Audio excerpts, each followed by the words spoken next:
So today I want to share something for all the students, and I'll be sharing with you how to easily pass the GCE exams, or how to easily pass your GCE exams.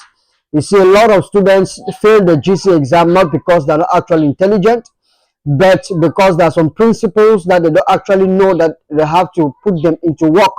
And that is what I want to reveal everything for you in this video. And these principles are principles we actually apply on ourselves when we're actually writing an exam. Remember, this principle can work with all exams, but I want to emphasize on GC because we have many GC students on this platform. So you can actually apply this principle to any exam that you're writing and it's going to work.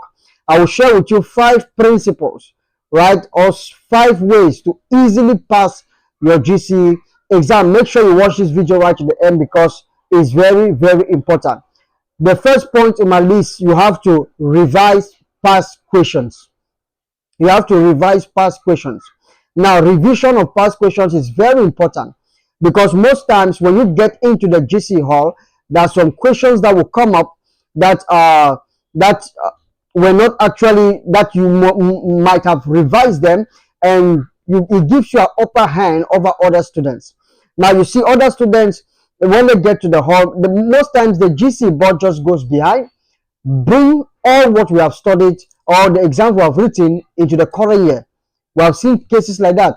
So you might revise past questions and you get to the GC hall and you discover that what you have revised is everything that have come. Most of us have been used to these things that we hear people say that, my speco cash or what I read just came. So that is what actually happens when you revise past questions. So the first point, if you want to pass your GC exams this year, you have to revise past questions. Very important. My second point, if you want to really pass your GC exam, what you have to do, you have to give out what you know. You see, a lot of students are actually stingy with their knowledge. When you are stingy with your knowledge, that you miss out a lot. Because most times, students who are stingy with their knowledge, when the time comes, they find it very difficult to be able to cope with other students. Because when you give out what you know to other people, you easily retain it and you have upper hand and upper advantage. Don't forget that what you give out always come back to you. So if you give out more of what you know, you're going to receive more. If you give out less of what you know, you're going to receive less. It's not like you are competing with other person. No, if you are good in mathematics, share your knowledge with other students.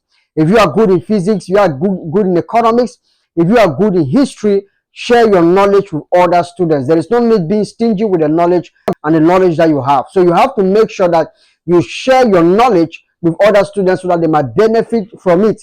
So it does not matter with the subject that you are good at. Just share your knowledge. Give out what you know. Because when you give out what you know, as I said, that it gives you a greater advantage, because when you share with others, you are able to get also what those other people know, and that gives you a bigger hand over other people. So the next point in our list is that you have to organize your work. Organizing your work is very, very important, because when you organize your work, you have a lot of students that actually, when they study, we find that their work is very scattered, right? You cannot be studying in a very dirty environment. If you are studying as a student, you have to make sure that the environment that you study is very conducive, is very clean, and that you'll be able to have a lot of fresh air.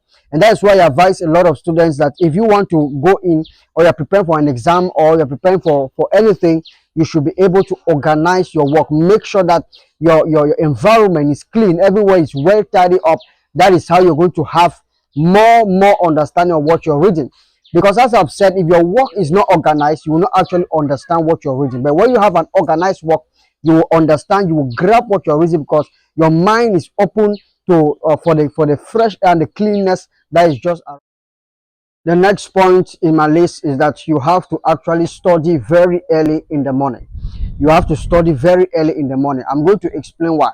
Because as you see, when you study in the afternoon, when the sun is too overhead like this, you find that your brain is it's difficult for your brain to digest information. But when you study early in the morning, your brain has rested and you have not eaten. That means you have slept and everything has digested. You have a higher possibility to retain what you read. So what I'm saying is that when you are preparing for the GCE exam or any other exam, make sure that you wake up, digest the information that you get. So make sure that you always study at this time. avoid the afternoon hours for studies. I repeat it and I insist on this, because by then your brain is highly congested. Also avoid when you have too much eating, right? When you have too much eating, your brain is working on two things. It's working to digest the food, and it's also working to retain what you have read. So make sure that you always read on an empty stomach, and the best time is 4 a.m. in the morning to 6 a.m. So the last point in my list, I'm going to share five points with you, and I want to after give you the last point, which is how to study, because we are talking about how you can study effectively for your GCE exam or any other exam you're writing, and we have already given 4 points. So the last point in my list is to be able to jot down what you're writing. Make sure that you have a notebook and a pen each time you study. See, a lot of students fail the exam because they spend all their time reading, but they don't study. When you just read your notes without writing and without jotting down, you are not actually studying, you are reading. So make sure that you have a pen, you have a paper each time you're reading, and write down what you have read. That is called studying. And when you do that, you have a higher chance to retain whatever you read, because whatever you write down on a piece of paper has a lot of power. And most times what you have written down has already come to pass. So make sure that you always write down what you have read, and because as I said, it gives you an upper hand and upper advantage over others. So those are my 5 effective ways that you can actually study for your GCE exam or any other exam that you're preparing to write. So it's very important. So if you are new to my YouTube channel, make sure that you subscribe. On this channel, we talk about education, we talk about business, we talk about how to succeed. So everything on this channel. So thank you guys for watching. Don't forget to subscribe, share this video with other people so that they might benefit from this.